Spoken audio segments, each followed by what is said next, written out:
All right. I know you weren't expecting a Friday night content. Consider this a mini-sode tonight. Welcome, everyone. This is your predictions, preview and predictions for WWE WrestleMania Backlash, which is taking place this Sunday, May 8th, 2022. Originally, this was going to be part of Saturday night's episode of the Don Tony Show, but I thought with it being so close to the actual Backlash event, a majority of you will probably tune into the DT show after Backlash is over. So let's do predictions a day early. And who knows, maybe we will go back to doing maybe small mini-sodes on Friday night. So I welcome all of you. Smackdown just went off the air. We had a very fun watch party, nice turnout. And on Monday, we will announce the winner of this Undertaker retro signed photo and this one as well. Earlier today, we had the Rampage watch party, and we gave away a half a dozen of the CM Punk AEW cards. So I announced on Twitter the winners for those, and we'll do the watch party again this Tuesday for NXT. So, look, 6 matches. We'll probably get something with possibly Shinsuke and Sami Zayn. I mean, they're interjecting Sami Zayn in this storyline with the Bloodline and Drew McIntyre. I don't know where it goes. And look, this is not a SmackDown recap. We will talk about SmackDown on Saturday night, but I will say this. Give me more interaction between Paul Heyman and Sami Zayn. They are hilarious together. But I don't know where Sami Zayn fits in with all of this, because what a lot of people need to realize, if you're not aware of it already, WWE has been really hot and heavy with the Drew McIntyre versus Roman Reigns matches. If you do a search and you check out Roman Reigns, his recent match history on television, we've only had 2 matches since Saudi Arabia. One was WrestleMania, and I think the other one might have been an episode of Raw or SmackDown. I think it was the Viking Raiders and Drew McIntyre versus the Bloodline. That might have been the match. I don't know. But Roman Reigns and Drew McIntyre, they must have met up with each other one-on-one at least a dozen times in the last month and a half. I mean, there's been a lot of 6-man tags. There's been a couple of post-SmackDown dark matches. But if you check it out, Roman Reigns versus Drew McIntyre one-on-one at least a dozen times in the last month and a half. It's a lot. When you compare some wrestlers that may only wrestle 12 times in a year for AEW and other promotions, Drew McIntyre and Roman Reigns have faced each other a dozen times one-on-one in the last 2 months. This is leading to something.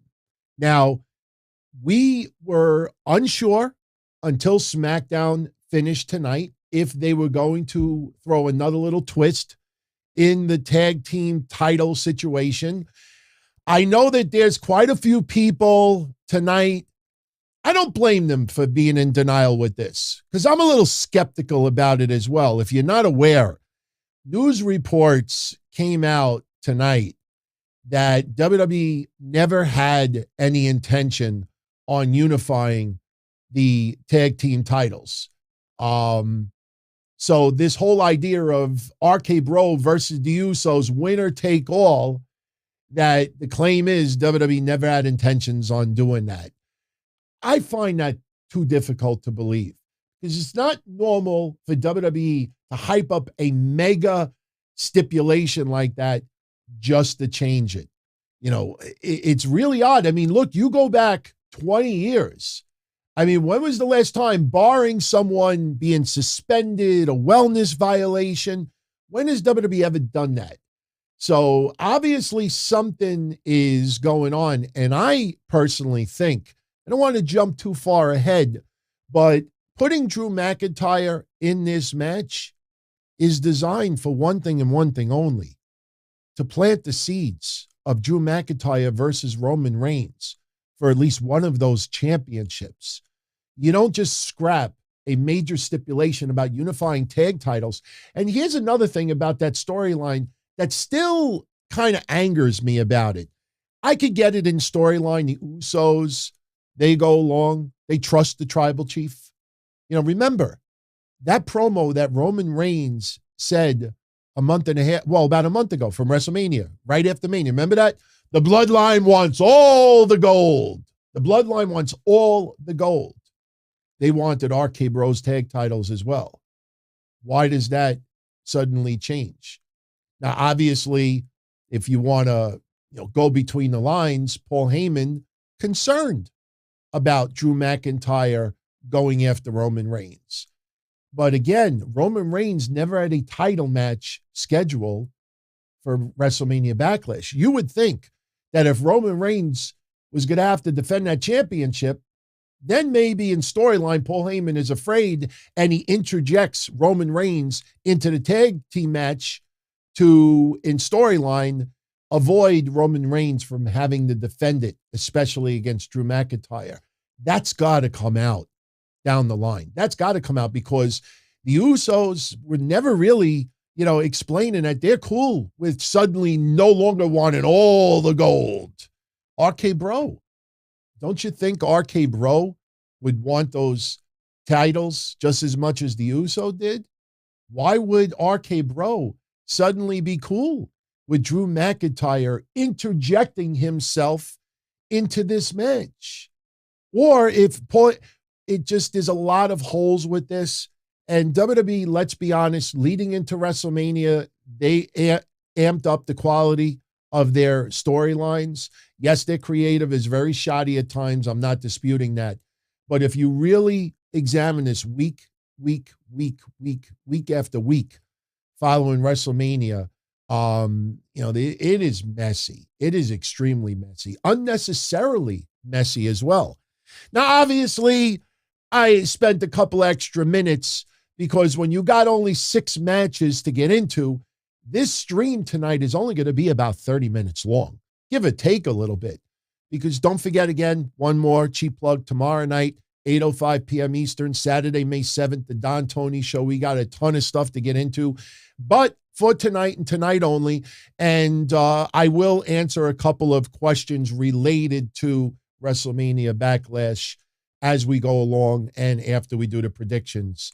So, WrestleMania Backlash taking place this Sunday. What is it? The Dunkin' Donuts Arena. And I know one scenario that a lot of you are thinking about, and that has to do with AJ Styles versus Edge. We will get that in a moment. This match, Happy Corbin versus Madcap Moss. If WWE was smart, they have to stop calling Madcap Moss after this match at Backlash. Stop with the excessive laughing. Stop with the giggling. Stop with him rolling all over the floor, ROLF, whatever the hell that is. Everything that Moss is doing, even though he is trolling Happy Corbin, Moss, in our eyes, is still a heel. He is annoying. It's not a baby face getting revenge. I mean, that's the story. Moss is getting revenge on Corbin, but it is not fun. It is not entertaining. And if you pay close attention the last couple of weeks, every time they have Moss and Corbin interact with each other, you could pipe in all the noise you want. You look at that audience and it is pitiful. It is pathetic, especially last week when Moss got his revenge on Corbin and Corbin gets out of Dodge. You look at the crowd, nobody, with the exception of a couple, nobody was into Moss. And that's horrible because Moss, WWE is really high, big time high on Moss. And I don't mean high as in drugs. I mean, they really think this guy is going to be a major player down the line, and he could very well. But just because he's being a jerk to Corbin doesn't mean we're all going to be entertained by it. This is horrible. This match, I can't wait for it to be over. My prediction is easily that it's going to be Madcap Moss. Corbin no longer has the undefeated streak since becoming happy.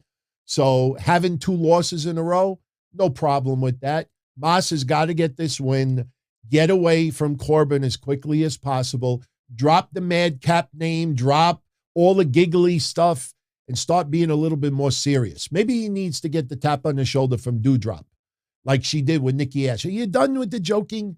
Are you done with the goofy stuff? Be a little bit serious now. That's what they got to do with Madcap Moss. I'm looking at the chat right now, and nobody is into this match at all. Nobody. And by the way, shout out to everybody who is live. I know we have not done a Friday night show in a while. And look, this was not planned until this morning.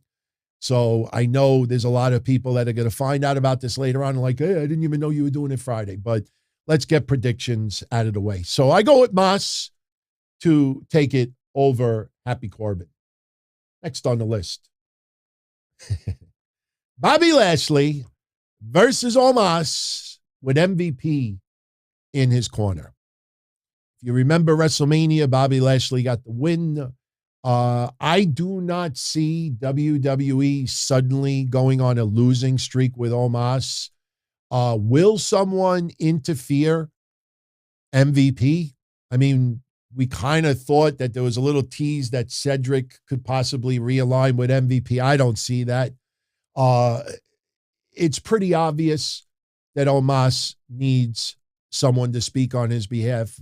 We have had too many funny jokes at some of his promos. If he gets angry and he gets a little intense, he starts sounding like, what was that guy from back in the day? I'm drawing a blank right now. Oh, God. Chat room, bail me out. Who's he? You know who I'm talking about. Damn. Omos he just sounds like he's mumbling.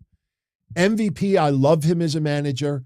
Now, I know, the news came out today that Malcolm Bivens, we've talked about it. A lot of people have talked about it. Malcolm Bivens would have been the perfect manager for Omos.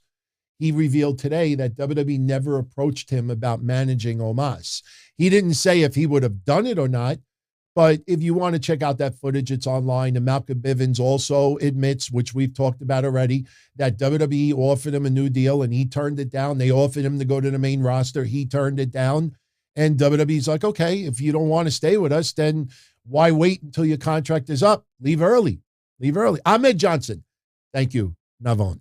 It's been a little crazy here with the watch party for Rampage and then sneaking in a little dinner and then the watch party for SmackDown and doing this, and plus the weather over here is horrible tonight. Horrible. Dusty Rhodes, one of my favorite shirts. Little tribute to Dusty. So looking forward to Cody Rhodes versus Seth Rollins too. Can't wait for that. But look, Omos has to build a little bit further. I expect Omos to defeat Bobby Lashley. The only way I see Bobby Lashley defeating Omos for a second time is by disqualification. And I honestly don't think we need to see Omos get disqualified. I think he needs a high-profile win. And look, if Omos beats Bobby Lashley is not buried. We don't have to worry. I mean, yeah, with Roman Reigns holding 2 titles right now, it puts a kind of a little stranglehold as far as opportunity to become heavyweight champion. Bobby Lashley is not in that mix right now, whether Roman was holding 1 belt or 2. But Bobby Lashley, if he loses against Omos, he loses no momentum whatsoever. Maybe MVP distracts him, and then Omos hits his finisher. I'm actually going with Omos to beat Bobby Lashley. Does the feud continue after this? I think it does. A lot of people think ultimately that Bobby Lashley has got to get his hands on MVP. I don't know if it happens as early as tomorrow, but I'm going with Omos to beat Bobby Lashley. Next on the list, we got the match. One of the matches I'm so looking forward to. AJ Styles versus Edge. Now, obviously, this is a rematch from WrestleMania. Personally, I'd like to see AJ Styles take this because AJ Styles, he has lost more matches than you think recently. He just beat Damian Priest which you think, okay, Damian Priest just aligned with Edge. Now Damian Priest already has a high-profile loss. Is anybody really bothered by that? Does anybody feel Damian Priest is suddenly going to be de-pushed because he lost to AJ Styles on Raw? No. And I say the same thing with AJ Styles. AJ Styles, even if he loses to Edge, he loses no momentum. Edge already, has a lot of wins under his belt. And you see the storyline, Judgment Day is going to look awfully bad if they build a whole series of losses in a short period of time. So they're going to want you to forget about Damian Priest's loss as quickly as possible. I am going with AJ Styles to actually beat Edge. Now, here's where it gets a little interesting. Damian Priest is barred from ringside. That was the stipulation that happened on Monday. Now, if you follow this show on a regular basis, the night of WrestleMania, we talked about possible scenarios, and there was a lot of rumors of Damian Priest joining up with Edge's faction. And, at that time, we really didn't know where it was going to go. And when Finn Balor lost his title to Austin Theory, my immediate reaction was, put Finn Balor with Edge. I mean, we've had the Demon Balor. We've had variations of Finn Balor when he was with Bullet Club. Have Finn Balor turn. And my scenario that I had painted 3 weeks ago is that AJ Styles gets involved with Edge and Damian Priest, and then AJ Styles starts getting double teamed. I know that sounds awful. And Finn Balor makes the save. But Finn Balor ultimately joins up with Edge and Damian Priest and turns heel. So now the question is, does it happen on Sunday? Damian Priest is banned from ringside. Finn Balor is not. Now, do I see Finn Balor coming out during the match? No, I think that's stupid. AJ Styles doesn't need Finn Balor's help. Big shout out to Rojo Bear. Couple of super chats. We will answer them in a little bit, and I'll answer a couple of questions as well as far as Backlash goes. But Finn Balor, I think what happens on Sunday, Damian Priest is not allowed at ringside. Edge loses to AJ Styles. The minute AJ Styles wins, Damian Priest hits the ring. The match is already over. Damian Priest and Edge start beating down on AJ Styles. Finn Balor comes out to make the save. So one or two scenarios, I have to go with the idea from a couple of weeks ago. The two scenarios that I see happening is either A, if they rush it, Finn Balor could turn on AJ Styles Sunday and join up with Edge and Damian Priest. That's the first scenario. The second scenario is that Finn Balor makes the save, but he doesn't necessarily get physical with Edge and Damian Priest. Edge and Damian Priest sees Finn Balor running down the ring, and they get out of dodge. So AJ Styles is in the ring. Finn Balor makes the save. Edge and Damian Priest get out of there without Finn Balor having to lay a hand on them. And this sets up a tag team match on Raw. Edge and Damian Priest versus AJ Styles and Finn Balor. And then maybe when we get that match, AJ Styles works the majority of the match, tags Finn Balor in, and we get the turn. Look, there's no guarantee that Finn Balor is going to turn. But I personally think, especially the last visual we got of the Demon was tripping off of the top rope in his match with Roman Reigns. Do you remember that? You remember the ring, the ropes imploding? We never got an explanation for that. That was horrible. So I don't want to see the Demon Balor again anytime soon. And I don't want this kind of blend because, look, you guys know they ain't reforming no club with just AJ Styles and Finn Balor. I absolutely feel that Finn Balor and AJ Styles would be an awesome tag team. But I don't feel that in the cards. You have Finn Balor turn, and there are so many babyface wrestlers that Finn Balor could feud with that we don't normally see him feud with. First of all, he obviously could feud with AJ Styles. He could feud with Riddle. He could have a little bit with Randy Orton. And you go down the list. Finn Balor has a whole crop of new opponents. And Finn Balor doesn't necessarily put on demon makeup, but Finn Balor gives a side of him that we haven't normally seen in WWE. So I want to see that. I think that scenario, if WWE is going to have Finn Balor join up with Edge, one of those two scenarios, but I'm going with AJ Styles to beat Edge at WrestleMania Backlash. Next, Ronda Rousey trying to take the SmackDown Women's Championship from Charlotte Flair in an I Quit match. I know Ronda Rousey, since she has been back, her promos have been horrid.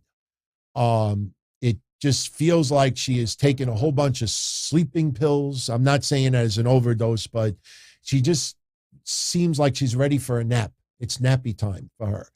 She has just got very little energy, but I also remind all of you, when Ronda Rousey first became a regular for WWE, you go back and you check out some of her early promos, and they were kind of cringe too. Now, Ronda Rousey never totally turned it around. I mean, not like what Brock Lesnar ended up doing. Whoever thought that Brock Lesnar would be this charismatic? I mean, we had a tease of it when he first left to play for the Minnesota Vikings. Right before he left, and he threw Zach Gowen down the flight of stairs, and Brock Lesnar showed a little bit of charisma, cutting some promos, and we're like, where was this all this time? Ronda Rousey, as time goes by, she will put it together. As far as in the ring goes, we watched SmackDown earlier. They had a big pull apart, big brawl. Jamie Noble got his ass kicked. Daivari got his ass kicked. It was fun. It was a fun pull apart. And I always bring up this match because I'm really surprised it does not get the love that it deserves. Ever since the feud started with Ronda and Charlotte leading up to WrestleMania of this year, I rarely ever see anybody reference the match that they had at Survivor Series a couple of years ago when Ronda Rousey took all those Singapore cane shots to the face. You go back and you watch that match. To me, and I've said this before, it's one of my favorite women's matches in the last 5 years. I mean, it's that good. And it doesn't get anywhere near the coverage it should. A lot of people have just forgot about it. And we talked about it leading into WrestleMania. WrestleMania should have been the I Quit match. WrestleMania should have been the no DQ, falls count anywhere. Not a straight up wrestling match. Ronda Rousey, even though she's doing some house shows and doing a little bit with Sonya Deville on SmackDown and others, you got to do a lot more, especially when Ronda Rousey is not a established long-time professional wrestler. And you saw it, that WrestleMania match, there was a lot of, felt like brain farts on her part. And Charlotte Flair, bailed her out a few times, but that match was a mess. It just was a mess. So now you have no disqualification. I Quit. You're going to see weapons used. I don't know if the Singapore cane comes back, but if they can brawl like they did tonight, you add a Singapore cane, you add a chair, maybe a table or something with it, I promise you, unless they have an absolutely off night, which I'm not expecting, Charlotte Flair and Ronda Rousey on Sunday, I think, are going to overperform in a lot of people's eyes. I think that match is going to be one of the better matches of the night. I think Ronda Rousey has to take it. I personally think that Ronda Rousey likely would have won WrestleMania if she was further in, as far as her return. She still couldn't put a lot of it together. The promos were pretty horrid. And it just felt like, as much as a lot of us thought WrestleMania was the time, it wasn't. And Charlotte, in hindsight, keeping the belt was probably the smartest thing they could have done. Because Ronda with that championship, I think a lot of fans would have turned on Ronda because she has had a below average return. And you put the belt on her, and everybody on social media is going to say, oh, they put the belt on her because it's Ronda Rousey. Now you're another month in, and if they put on the brawl that we expect, I think Ronda Rousey will earn a lot of respect from the fans on Sunday. I'm going to go with Ronda Rousey to defeat Charlotte Flair. Now, I got a super chat earlier, and this is really the only spot that I could interject it with tonight's predictions, and that is any chance Bayley returns at Backlash. That's Tommy D. Thank you very much for that, Tommy. Bayley is close to a return. You know, we talked about it with Asuka a few weeks ago. There was no storyline for Asuka. They were going to wait until after WrestleMania to bring her back. Same scenario with Bayley. Bayley is very close to a return. Just because Bayley returns to TV doesn't necessarily mean that she needs to wrestle immediately. So could Bayley return? Absolutely. The question is, who does Bayley feud with? And if Ronda Rousey wins the championship, does Bayley feud with Ronda? Does Bayley come back as a babyface? Does she come back as a heel? Me personally, and I brought this up before, I'm not comparing Bayley to Roddy Piper. But since we were talking about Roddy Piper last week, when we were comparing it with LA Knight doing the manager/wrestler role, you know, when Roddy Piper came back in the late 80s as a babyface in the WWE, the boss is back, remember that? He was still a jerk. He was still an absolute asshole, but he was now trolling heels and not baby faces. So Bayley could be the same snide bitch, and I say that as a compliment, but she could do that towards the heels. So I think if Bayley were to return, I could see her feuding with Charlotte Flair. But I also feel that Ronda Rousey, she probably needs to have a little bit more of a feud with Charlotte Flair. One, because you think about it, there's really no other ideal opponent for Ronda Rousey once she wins the title, if she wins it. And number two, Ronda Rousey is not back to the point where, okay, I got it, you know, I could hold my own. So it's almost like that WrestleMania match with Charlotte, Becky, and Ronda. You know, if you remember, it was Becky and Ronda, one-on-one. And for weeks, I said, they got to put Charlotte into it. They got to put Charlotte into it. Don Tony, you're nuts. That's stupid. Nobody wants Charlotte in that match. Yeah, but you don't understand. If Ronda Rousey really gets a brain fart, or if it's not clicking, or she gets injured or something like that, you have Charlotte Flair that could pick up the ball, and Charlotte and Becky could do their thing. I think the same thing happens now. If Ronda Rousey wins the title, expect three-way matches in the future. And that will be designed so Ronda Rousey doesn't have to be the focus of a one-on-one match. So I'm going with Ronda Rousey to beat Charlotte Flair. And if Bayley returns, maybe Bayley costs Charlotte Flair the match. I don't see Bayley returning and attacking Ronda Rousey. Just don't see that. If she returns, she's close to a return, but maybe not just yet. But if she were, that's the scenario I would like to go with. So, all right. Moving right along. Cody Rhodes versus Seth Rollins 2. Now, they are wrestling tonight, I think, in Hartford, Connecticut. And this is going to be a tune-up for WrestleMania Backlash. That's why when we get to the six-man tag, I stress Drew McIntyre. He is the wild card why everything changed. And they are having tune-up, match after match after match after match. They are testing things, teasing it, seeing how the crowd reacts to it. They want it to be big.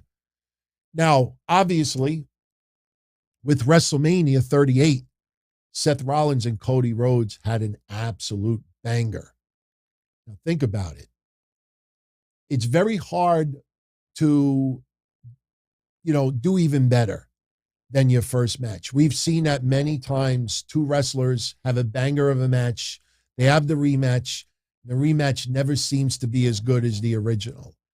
Will Seth Rollins and Cody Rhodes turn it to the next level? Now, I will say this. From reading a lot of your comments, whether you post it on YouTube or we socialize online, a lot of you out there are now starting to express a little concern with the amount of losses that Seth Rollins is accumulating. And I'm with you. But Seth Rollins has been so in the zone. He's not losing any credibility. He's not being buried. He's not jobbing out. He's having very, very equal matches. Now, remember Kevin Owens. Sure, we're going to get Kevin Owens versus Ezekiel. Not necessarily at WrestleMania Backlash, but Kevin Owens versus Ezekiel is going to happen down the line. I also think, ultimately, we may get Seth Rollins versus Kevin Owens. Now, I know they had that match to determine who goes to Saudi Arabia in the chamber, if you remember that. But I expect that to turn into a feud. And if that does turn into a feud, it's going to be interesting to see Seth Rollins, because right now, the thing that's, I think, beautiful about Seth Rollins is, he's back to being full-fledged heel. But the crowd is still serenading him. They cheer him at times. They boo the shit out of him at times. It almost kind of reminds me a little bit of how the AEW fans treat Jericho.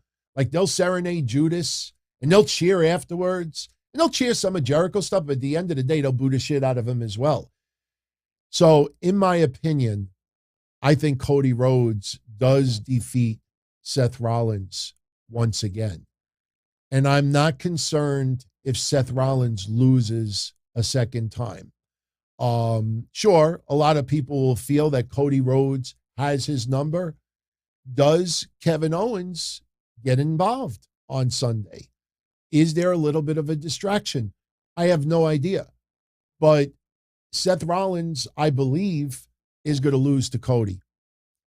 Cody eventually is going to face Roman Reigns. It's just a matter of when. A lot of people think SummerSlam might be around that time. I think in the end, and we've talked about this before, if Roman Reigns is going to lose both of his titles down the line, one goes to Drew McIntyre on SmackDown, one goes to Cody Rhodes on Raw. And then Roman Reigns gets a little bit of a break. Brock Lesnar, that is a wild card as well. Brock Lesnar is going to be returning soon. He's still under contract and he's getting paid a lot of money. Sure, it's by appearance, but right now, even if Seth Rollins loses to Cody Rhodes, he loses no momentum. He is one storyline away where everybody forgets about the loss. And the big question is, do they move him towards a babyface again? Because if he goes up with Kevin Owens, they are keeping Kevin Owens as a monster heel. Cody Rhodes has been spectacular since he returned to WWE. And look, I have said it in AEW, and I'm not going to change simply because he's in WWE. I am not a big Cody Rhodes fan, but there is no question that Cody Rhodes has fit in real nice with WWE. A lot of people, I think, make the mistake. They think that there's this boatload of wrestling fans that haven't been watching wrestling, but because Cody Rhodes is back, they're now going to watch Raw. Or people think that, because Cody Rhodes is now on WWE television, that some AEW fans are now going to defect and watch Raw. If you've noticed, the ratings have been the same. In some cases, it's gone down. What does that mean? What it means is what we've been saying for the last couple of years. This is not a shot on AEW, and it's not a shot on WWE. Every single one of you that's tuning in right now, ask yourself this question. You yourself, or your friends, or the people you socialize online. How many people that you know only watch Richard Robles? Shout out to you. Welcome to the family. How many of you out there who socialize with people online, how many of you know people out there that only watch AEW television and no WWE? No, not because they say it on social media, because a lot of people will say that because they feel, if I really want to get in with some hardcore AEW fans, I got to make everybody believe I don't watch any WWE stuff. But if you notice, they always comment about the matches on Raw, on SmackDown. If you really pay attention, almost everybody that watches AEW also watches some WWE programming. And a lot of WWE fans who watch WWE also watch AEW. When you see 400,000-500,000 fans watch a Rampage on a Friday night, ask yourself, How many of that 500,000 you think only watch AEW and does not watch WWE? What, 100,000? On Dynamite. How many of the wrestling fans that watch Dynamite only watch AEW and nothing else? What, 200,000 fans? 300,000 fans? And again, that's not a knock on AEW. So when you think about that, when Cody goes to WWE, wrestling fans that are already watching, they're not going to suddenly defect. Oh, I'm not watching AEW anymore. I'm only going to watch WWE.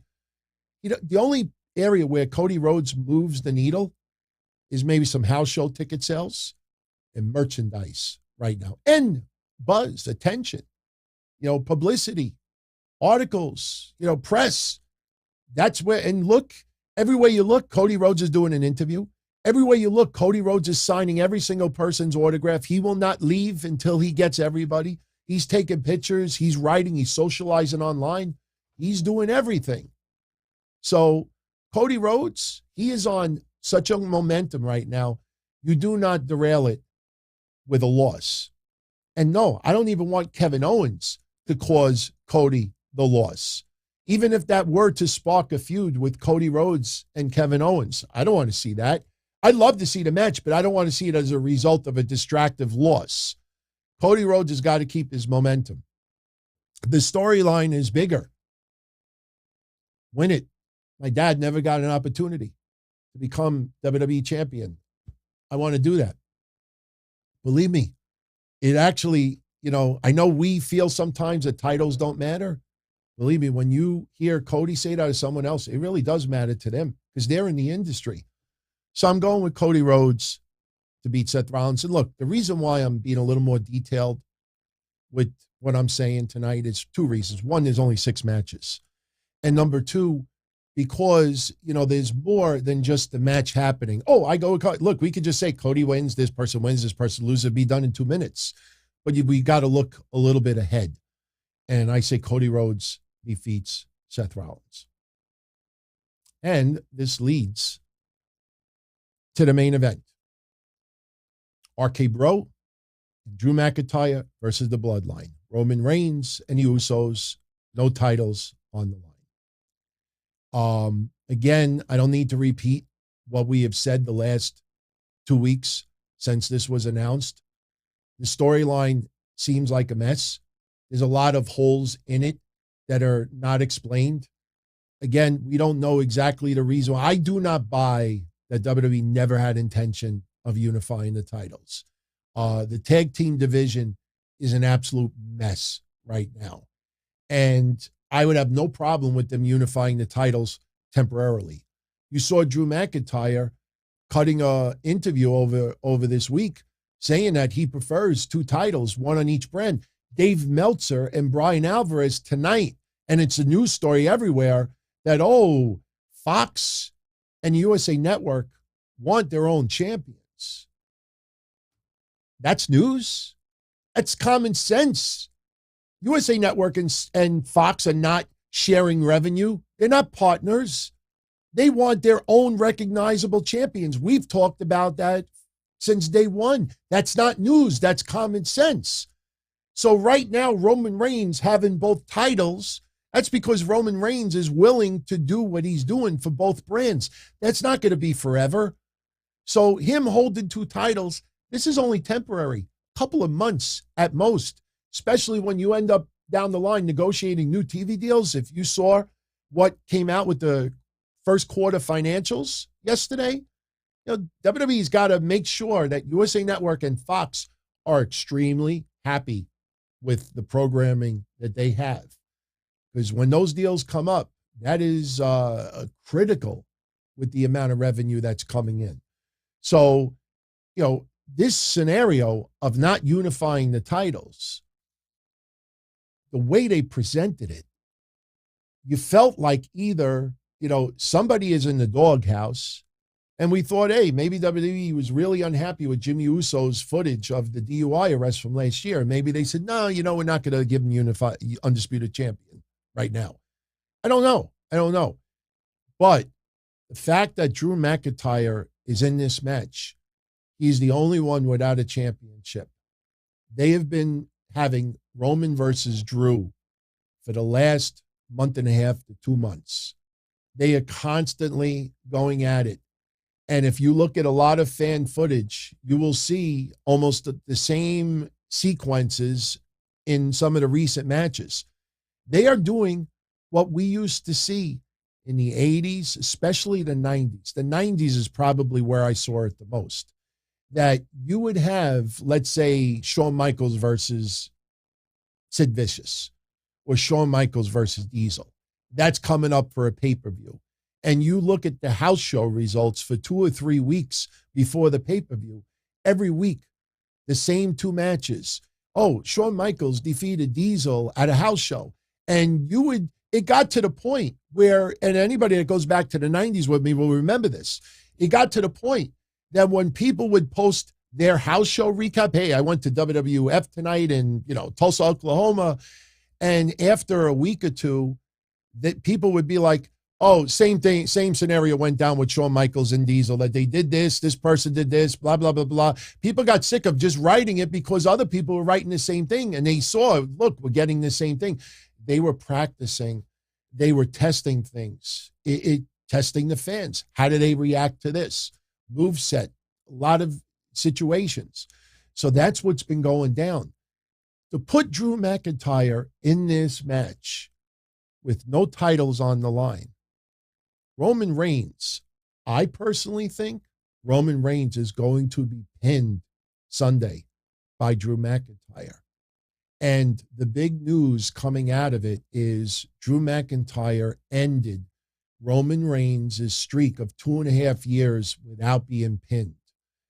That is what's going to come out of this. Because the unified titles is something you don't normally see in professional wrestling. You might have saw it with the European title or the Intercontinental title or a hardcore title or something. I mean, back when we were younger, they teased Harley Race, who was NWA champion, and Bob Backlund, who was WWF champion. We realized afterwards, even when Flair took on back, title was changing hands. So when you had Brock and Roman, unified champion, winner take all, that is a gigantic, tremendous, stupendous stipulation. You just took the same stipulation and now put it with the tag titles, and you change it 2 weeks before. How do you take the focus off of that? Drew McIntyre has to pin Roman Reigns. And Paul Heyman's original fears of Drew McIntyre, baby has Roman Reigns' number, come true. Drew McIntyre does not become champion on Sunday, but Drew McIntyre can end Roman Reigns' undefeated streak as far as being pinned. No, he will not have the title, but now that legitimizes Drew McIntyre as the number 1 contender for Roman Reigns' championship. The only question is, how do they explain the 2 titles? I expect Adam Pearce to ultimately do a segment with Paul Heyman and possibly Roman Reigns. You have 2 titles. You have to defend those titles.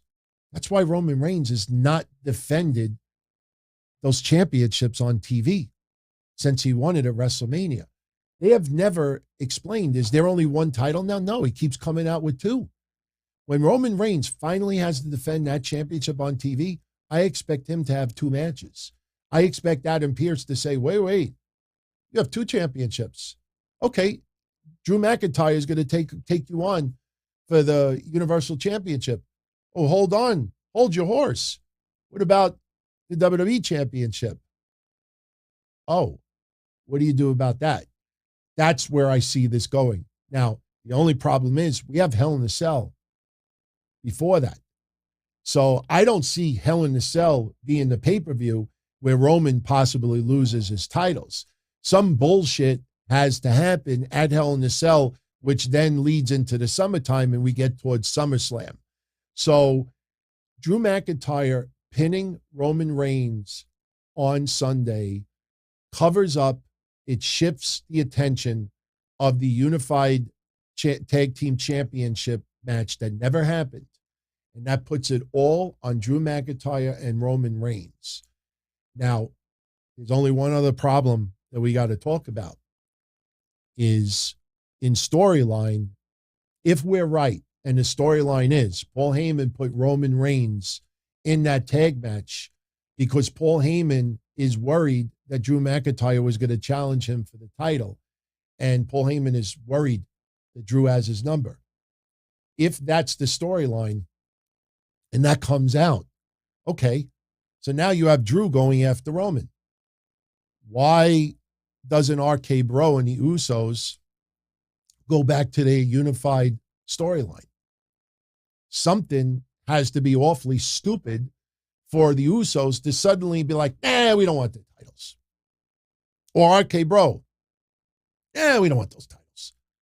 You know, if Roman and Drew are now in their own program, why wouldn't the tag champions want to take each other's titles again? So what do? Do you go to Hell in a Cell and you have RK Bro versus the Usos and it leads to a bullshit finish? Maybe the Street Profits get involved. Maybe two tag teams get involved, one on Raw, one on SmackDown. I don't know. I don't get paid that kind of money to answer those questions, but we will see what happens. So I am going with RK Bro and Drew McIntyre to win on Sunday. Drew pins Roman. That is the storyline coming out of WrestleMania Backlash, and that leads into the summer. So all of that fighting that Drew and Roman have been having on the house shows now goes to the next level and now goes into a storyline on television. So Navan is asking me, which title do I think Roman will lose first?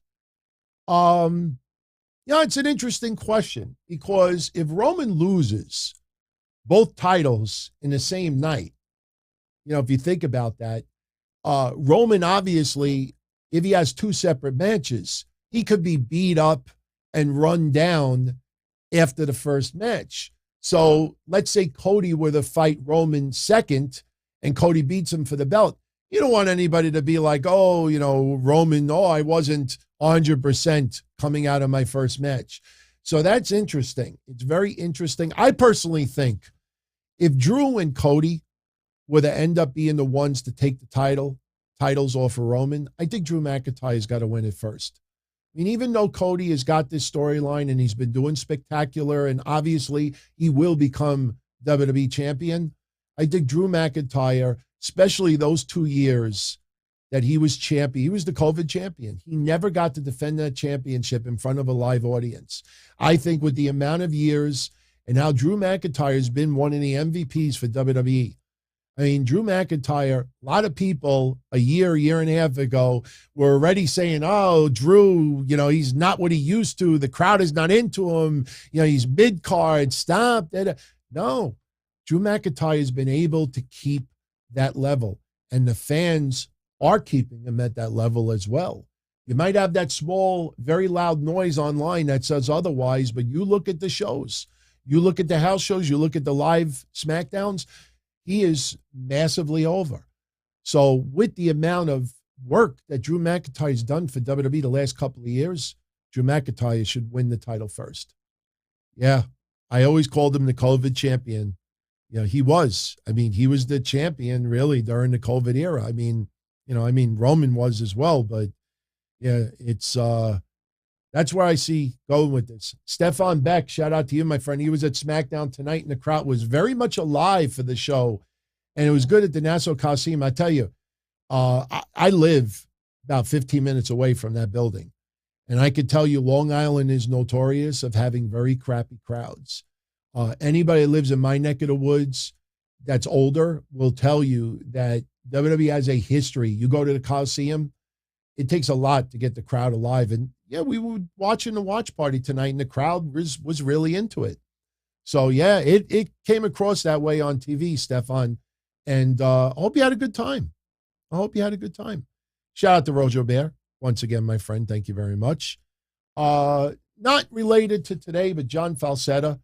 Today's the 38-year anniversary of Kerry Von Erich beat Ric Flair in the Texas Stadium to win the NWA title. He was 9 years old at the time, and he was there. What's the coolest event I ever went to? I know longtime viewers will be like, oh God, here it comes. My favorite moment outside of going to events with my grandmother was when Hogan defeated the Iron Sheik for the championship. Now, for newer listeners and viewers out there, you're going to be like, oh, DT, 15 million people have claimed to be at the Garden that night. No, if you actually watch the match, you'll actually see me in the building. We were sitting about 12 rows in, and when Hogan goes down the rampway and he turns around and he's pointing to the fans going down the aisle, if you look to your right on the TV, you will see me and my friend Vinny on my shoulders, and he's flexing, and we were there. And the noise that night, you know, old school Garden, it sometimes the noise got so loud that you would just hear vibrations. I mean, the cheers and the noise would get so loud, you literally, your ears, it gets to a point where you can't even hear the cheers anymore. It's weird. Backlund used to do that quite often. Towards the end of his title reign, you know, it was a little different. But, you know, I always say, watch the match with him and Stan Hansen in a cage.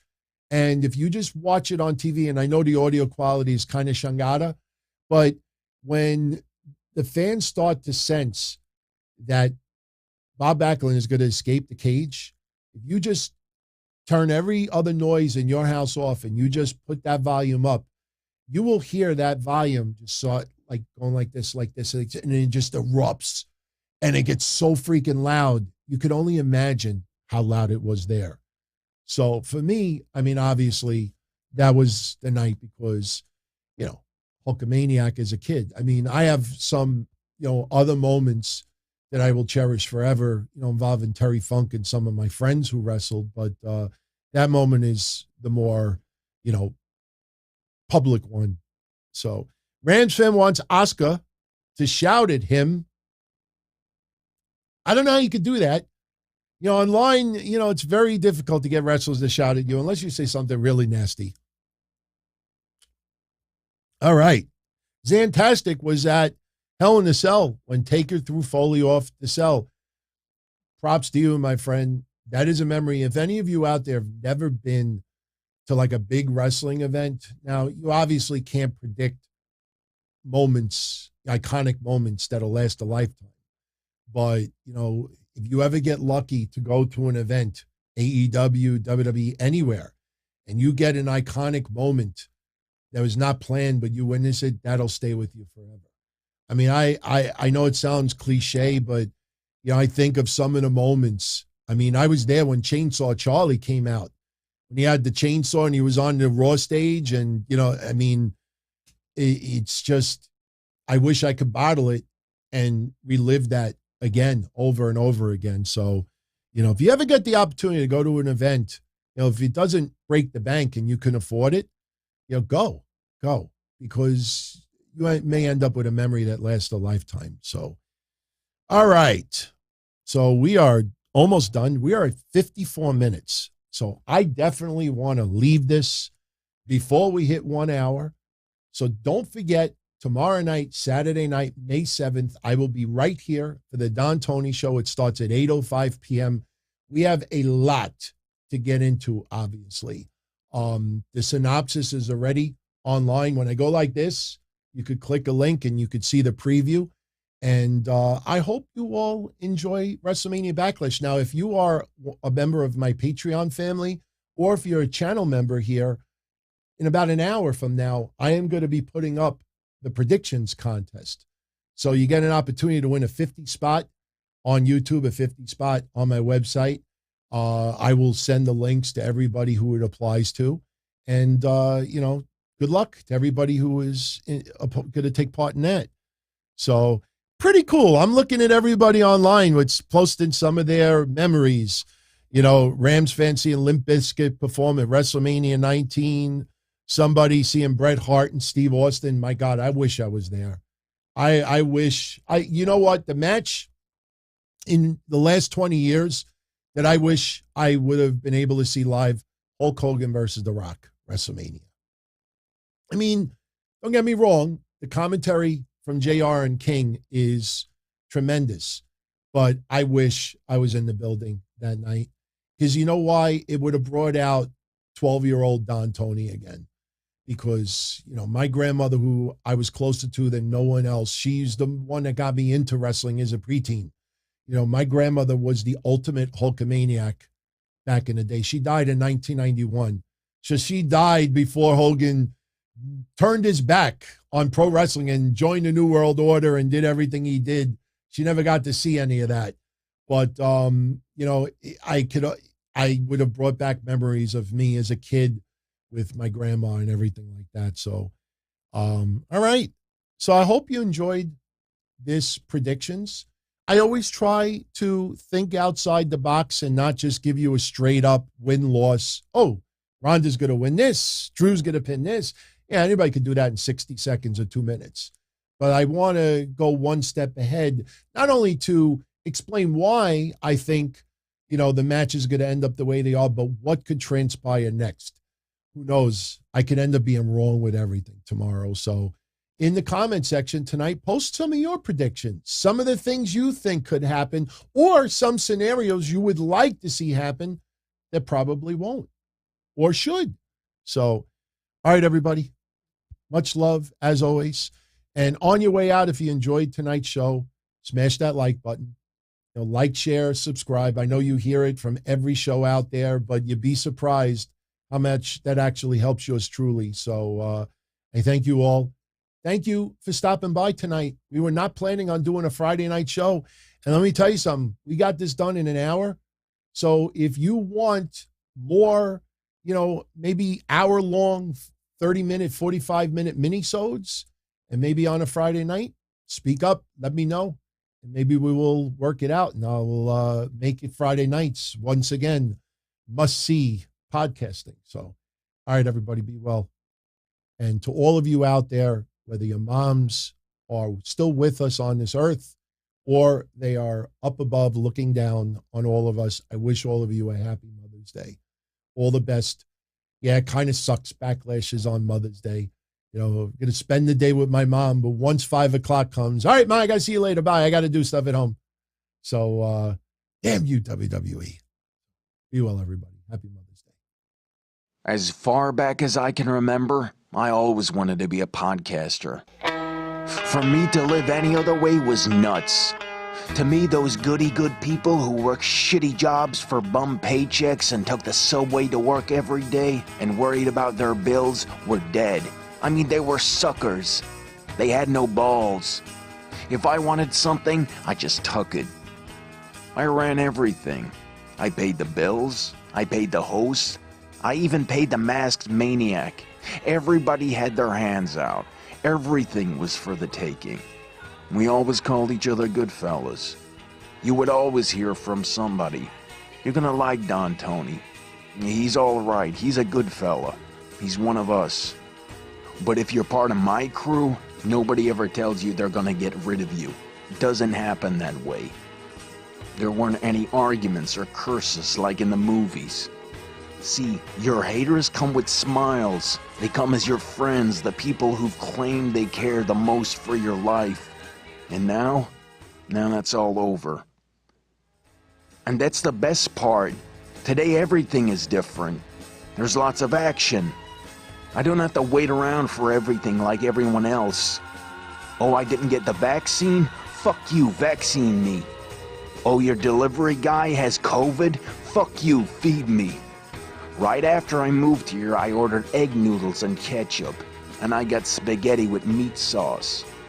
I'm no longer an average nobody, while they get to live the rest of their lives like a bunch of schnooks.